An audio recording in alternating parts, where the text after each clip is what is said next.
are here with Hall of Famer Broncos legend Terrell Davis. So two-time Super Bowl champ, too. Don't forget the two-time. Super Bowl MVP. Don't forget that. Don't forget the two-time. But hold on, wait a minute. So we're standing up right here. We don't have a set. We do, right behind us. This is a set. Yeah. Y'all came in gangster, boy. Y'all came in. y'all just slid right in.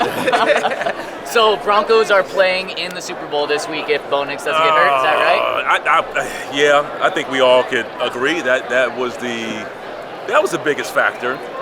You know, you can't ask a backup quarterback to come in. And man, you know this too, man. Like you got a backup quarterback. His job is to kind of bridge things just until the main quarterback comes back. But I've never been in a situation where I'm asking my guy to come in an AFC Championship game, and who's never played in last 2 years. So you really don't know what to expect, right?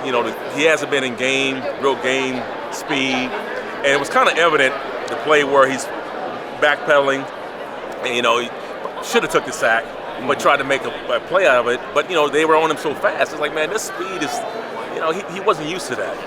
So yeah, I mean, obviously the Broncos are here in my opinion if Bo's playing, and if JK's playing, I think we got a good chance to be here as well.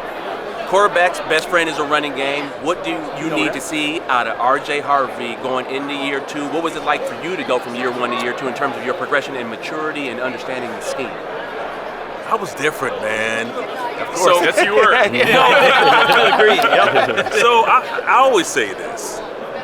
And you know this, it's like you have to make yourself irresistible to coaches. And that's not in games, it's in practice. So as a back, my job is to force the coach to give me the ball 20, 30 times a game. When he's making a game plan, he's like, man, that 30 has to have the ball X amount of times. And most good backs, I don't care if it's Marshall Falk, if you're in a game and Barry Sanders, you got that good as getting the ball. So our backs need to be able to kind of speak to the coaches through their play in practice so that in the game we know that's 20 touches coming to whether it's RJ Harvey, whether it's J.K. Dobbins, whether it's Jaleel McLaughlin, whoever, somebody's got to be able to take the reign on that. And that hasn't been established. So when you go to a game and you watch the Broncos, for me, I don't know who's going to be back there running the ball. I don't. I mean, if we got 4 healthy backs, I don't know what that game plan is that day. It is difficult, man. It's just difficult to really make your mark when you're platooning backs in like that, and I'm getting 2 carries here, you're getting 5 here, you're getting 3 there. And so that hasn't forced Sean to be like, I have to commit 40 touches amongst that group because it hasn't stood out. Right. Now, as far as RJ, man, I think he's over the 1 year, I saw some improvement. And then really in the AFC Championship game, I thought he ran hard. It just wasn't a lot there, but I thought he ran hard. He tried to get the most out of what was there. And that's all you can do as a back sometimes is, man, just get what, or a little bit more than what the play is giving you. And when you do that as a back, as offensive linemen, when they see you running like that, they'll start blocking harder. They block harder, you run harder. It's kind of like that relationship that you guys build. And then pretty soon you guys understand each other in terms of where you're going, how you run, how you block, and then get a run game. But let me just say this. Run games, they're expensive. They're expensive. And what I mean by expensive, there's time you have to put in running games. And a lot of coaches, they don't want to spend that, they don't want to pay that bill. Right? They want to pay it with, oh yeah, let's line up and let's get in a formation where we're running a running game and let's simulate blocking. I've never seen a run game be great with simulated blocking. Like you gotta go full ass speed. And so then you can make your corrections and then you know who can block, who can't block, right? Who can run, who can't run, who can break tackles, who can't. So more padded days. I'm going to the NFLPA and I'm advocating to, man, we need to turn this thing back, man. The pendulum swung too far when they started coming there talking about you can only have a certain amount of padded practices. Like, who does that? The first couple of days, you can only practice for 90 minutes. 90 minutes. and you know players sitting there with their watches talking about, hey, man, I'm going to report you. I'm going to report you. Sound like my kids now, man. I can't do nothing to them because they want to report me every time, man. Same thing. So, speaking of paying the bill, How would you approach this running game this offseason? Would you go into free agency and try to get a guy like Breece Hall? Would you try to invest another draft pick? How do you get the guy? You have to keep swinging. Like, you have to go. I would do both of those. I would try to bring somebody in free agent. You're always trying to create competition. You're always trying to create the best, room you can. So, it's if the person is there, like, you gotta, like I said, you gotta be either irresistible, or I'm bringing in competition to make sure that we get that room there. So I'm looking in the draft. I'm looking at free agents. So I'm open to all those ideas. I'm curious what you think about J.K. Dobbins, because when he played really well. Yeah. I think so. You look at the all-time per-game rushing leaders for the Broncos. You're number 1. Clinton Portis number 2, and he's number 3. 77 yards per game. That's what I said. I said. But he's hurt. Yeah. So can you take that gamble again? No. So when I got hurt. I think I tore my ACL, and I remember they went out. They brought in Mike Anderson. Orlando Scary, Mike Anderson, then Clinton Portis. And as a back I'm like, why bring in the backs when you got me there? But I was hurt, and I was starting to age out at an early age. I mean, I carried the ball 8,000 times. So they were already getting ahead of it, saying, hey, man, we gotta bring in some other backs. And you have to. As great as Dobbins has been, he came in as an injury risk guy, ended up getting hurt, no fault of his own. But yeah, he was productive. But you can't just have one. I mean, you got to have another guy that's ready to go. And so again, I'm trying to fill that room up with a bunch of highly competitive running backs, guys that can go now. We're not in the business of waiting for people to develop. Like, it'd be nice if they could, but let's bring as much competition as we can. TD, you played next to a Hall of Fame quarterback, the GOAT quarterback in a lot of conversations. Does Bo Nix not necessarily have that, but do you see special 15-year career for him in Denver?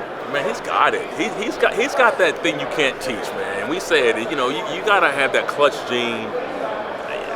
You gotta have a guy that when things aren't going well, you don't have to go over there and try to pump him up.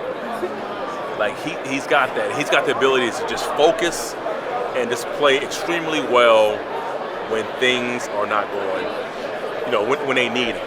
Now, the step that I'm waiting for is for him not to have to wait for those moments. And he's second-year QB.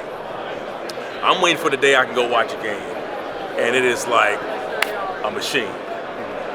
Broncos down the field, 7 points. Broncos down the field, 3 points. Broncos down the field, 7 points. So it'd be nice to see Bo come out of the game with 4 minutes left to go in the game, right? How great would that feel? We haven't seen that yet. Yeah. Right? They're always grinding to the end of the game. So when this team is to a point where we were watching, and all of a sudden, man, fourth quarter, and we're up by 20 points, and Bo is walking off the field, and now Stidham is going there and getting him some reps. I can't wait for that day. Yep. I like that. If you were in this locker room, okay, you got in Bo's rookie year, got to the playoffs, then you got to the AFC Championship. Obviously, the goal is the Super Bowl, but coming back is hard, and you cannot carry those wins over. What would be your message as a veteran player to this young team who's trying to get over the hump? Man, you just hit the nail on the head. There is no carryover. I mean, it'd be nice if you made it this far. You start the season off with 2 wins. If they just granted, hey man, you guys, you're 2-0. You haven't played the game yet. It don't work that way.